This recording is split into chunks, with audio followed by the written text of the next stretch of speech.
அலைக்கும் வரஹ்மத்துல்லாஹி வபரகாத்துஹு. அன்புள்ள சகோதரர்களே, இந்த மார்க்க கேள்வி பதில் தளத்துல சகோதரர் அஹமது கபீர் கத்தார்ல இருந்து நல்ல ஒரு கேள்வி கேட்கிறாங்க.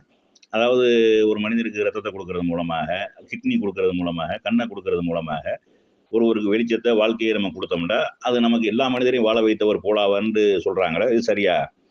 அது மாதிரி நம்ம ஒரு ஆளுக்கு ரொம்ப உடம்பு சரியில்லாம இருக்கிறாரு, எல்லாருமே சேர்ந்து என்ன செய்யறாங்க, உதவி செய்யணும். ஒரு 10 லட்ச ரூபா தேவைப்படுது, ஆளுக்கு 5000, 2000, 1000, 500 இப்படி கொடுக்குறோம். கொடுத்து அவர் காப்பாற்றப்படுறாரு. அப்ப நம்ம உயிரை வாழ வைத்த நன்மை கிடைக்குமா? நம்ம உதவி செஞ்சிடும், உதவி செஞ்சு மௌத்தா போயிடுறாரு, இப்ப நமக்கு வாழ வைத்த நன்மை கிடைக்குமா? அப்படிங்கிற மாதிரியான ஒரு கேள்வி கேட்கிறாங்க. அல்லாஹ் குர்ஆன் 5வது அத்தியாயத்தினுடைய 32வது வசனத்துல ஒரு செய்தி அல்லாஹ் சொல்லி காட்டுறான்.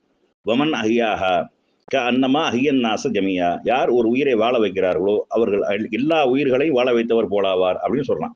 அப்ப இந்த வாழ வைக்கிறது அப்படின்னு சொல்லக்கூடியது வந்து கஷ்டப்படக்கூடியவர்களுக்கு கை தூக்கி விடுவது, துன்பத்தில் ஆளக்கூடியவர்களை வந்து நல்ல நிலைக்கு கொண்டு வர்றது, இந்த மாதிரியான மருத்துவ எமர்ஜென்சியில் இருக்கக்கூடியவர்களுக்கு உதவி செய்வது எல்லாமே அதில் என்ன செய்யும், அதில் அடங்கிடும்.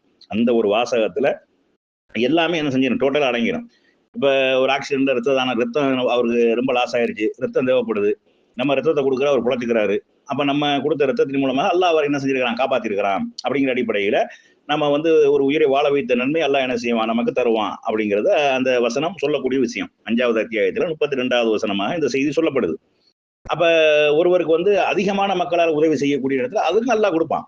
ஒரு மனிதர் கஷ்டப்படுறாரு, சிரமப்படுறாரு, நோய்வாய்ப்பட்டு ரொம்ப அவதிக்குள்ளாராரு, அவருக்கு மருத்துவம் செய்வதற்கு உண்டான வசதி இல்லை, அவருக்கு நம்ம அனைவரும் கூட்டாக சேர்ந்து செய்யக்கூடிய நேரத்தில் செஞ்சு காப்பாற்றப்பட்டாலும் அந்த நன்மை அல்லாஹ் தருவான். நம்ம எல்லா உதவியும் செய்யறோம், அவர் காப்பாற்றப்படலை, மரணிச்சிட்டாரு, மரணித்து விட்டாலும் செய்த உதவிக்கு எல்லாம் என்ன செய்வான், நம்மளுடைய உள்ள தூய்மையோடு நம்ம செய்த அந்த உதவிக்கு நிச்சயமாக அல்லாஹ்விடத்துல கூலி இருக்கிறது அப்படிங்கிறத என்ன செய்யணும், விளங்கிக் கொள்ளணும்.